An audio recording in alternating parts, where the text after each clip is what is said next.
들이 하면 안 되는 가장 극악한 범죄죠. 이렇게 학대받은 경험이 왜 모두를 부정하게 만들까요? 바로 내가 학대받을 만한 그런 아이이기 때문이라는 생각을 만들죠.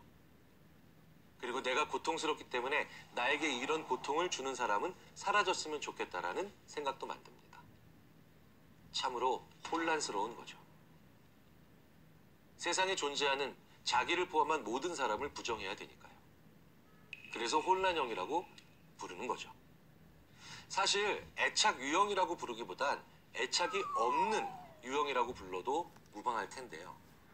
이런 분들과 관계를 가지게 되면 가까운 사이가 될수록 오히려 공포나 무서움을 서로 주고받는 최악의 관계가 될 가능성이 큽니다.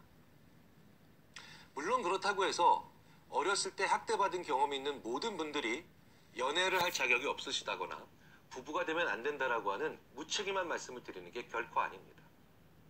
왜냐하면 혼란형이든 불안형이든 회피형이든 안정형인 사람을 만나면 안정형인 사람이 힘든 시기가 있겠지만 그걸 잘 이겨내면 후천적으로 이걸 잘 극복해내는 것이 얼마든지 가능하죠.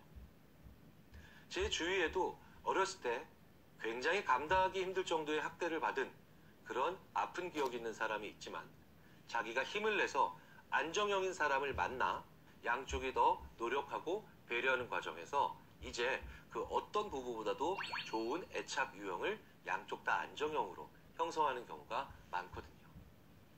그래서 자기와 상대방 모두에게 긍정적인 시각을 가질 수 있는 안정형인 사람이 나 스스로도 되는 것 중요하고요. 그리고 그런 안정형인 사람을 만나는 것 못지않게 중요합니다. 제발 나쁜 여자, 나쁜 남자 이런 사람들에게 매력을 느끼는 그런 어리석음을 되풀이하지 마시라는 거죠. 그리고 이 애착의 유형을 이해하는 것은 당연히 불완전할 수밖에 없는 나와 상대방을 그리고 그 관계를 잘 이해함으로써 좀 더 나은, 좀 더 발전적인 관계를 만들어가는 데 도움이 됩니다. 그러니까 결코 낙인 찍거나 문제점을 파악하는 것에 그쳐서는 안 된다는 거죠. 부부 사이에서 일어나는 애착 유형 외에도 다양한 이슈들이나 그런 궁금증들이 가능하시겠죠. 첫 번째, 이런 이야기 요즘 많이 물어보십니다. 데이트 폭력을 만들어내는 나쁜 사람들. 이런 사람들을 미리 알아보고 연인의 관계를 만들지 않는 건 굉장히 중요한데 사귀는 동안 상대방의 폭력성을 알아볼 수 있는 방법이 있느냐는 거예요. 쉽지 않죠. 왜냐하면 우리는 사귈 때 최선을 다해 자기의 좋은 측면만 보여주려고 하니까요. 하지만 그래도 방법은 있습니다. 첫 번째, 사람이 최선을 다할 수 없는 상황에 있을 때를 보면 되죠. 그게 언제일까요? 이제 막 잠에서 깼을 때, 지쳐있을 때, 그 다음에 졸릴 때, 배고플 때. 즉, 신체적으로 최상의 상황이 아닐 때입니다. 이때 평상시와 다른 모습이 그것도 부정적인 방향으로 많이 나아가고 있다면 일단 의심해 봐야 합니다. 두 번째, 자기의 요구가 거절당했을 때. 음식점에서 서비스를 요구했는데 안 된다고 했을 때.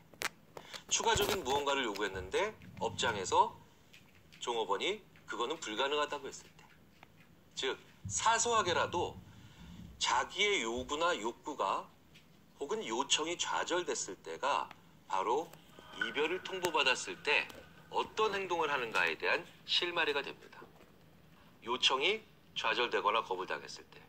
이때 그 사람이 의외의 평상시와는 많이 다른 모습을 부정적으로 보인다면 한 번쯤 강하게 의심해 볼 필요가 있습니다.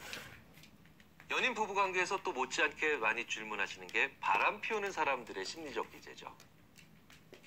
바람기가 강한 사람들에게서 나타나는 성향 같은 게 있을까요?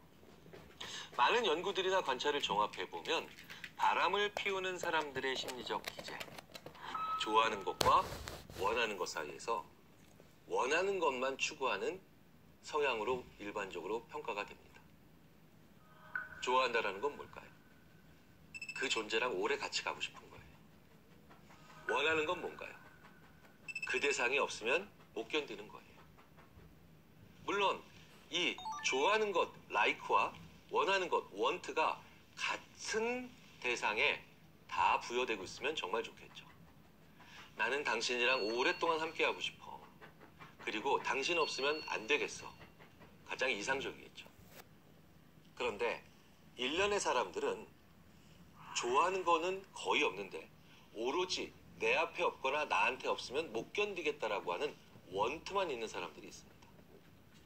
우리는 가끔 이런 모습을 어린아이들에게서 보기도 하죠.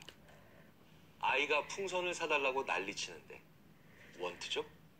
사줬더니 조금 있다가 팔 아프다고 손을 놓더라. 풍선줄. like가 없었던 겁니다. 바람기도 매우 비슷하다는 거예요.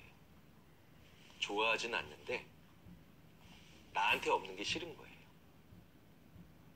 그래서 오랫동안 가지고 있지 않은 풍선처럼 내 손에 들어오기 전에는 그토록 간절히 원하는데 내 손에 들어오고 난 다음에 그냥 놔버린다는 거죠. 왜 이런 마음들이 만들어질까요? 일반적으로 like, 접근 동기가 만들어낸다고 합니다. 좋아하는 걸 가지고 싶은 마음이죠. want는 회피 동기가 만들어낸다고 해요. 나쁜 상황을 피하고 싶은 거죠. 실제로 바람 피우는 사람들은 접근 동기보단 회피 동기가 훨씬 더 강한 사람들입니다. 다만 방법을 접근하는 방법을 쓸 뿐이죠. 그래서 인생에 나는 참 저런 건 좋아.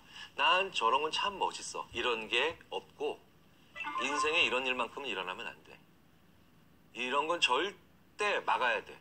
라는 말만 하는 사람들이 오히려 바람 피우는 사람들이 될 가능성이 높다라는 거. 그러다 흥미로우면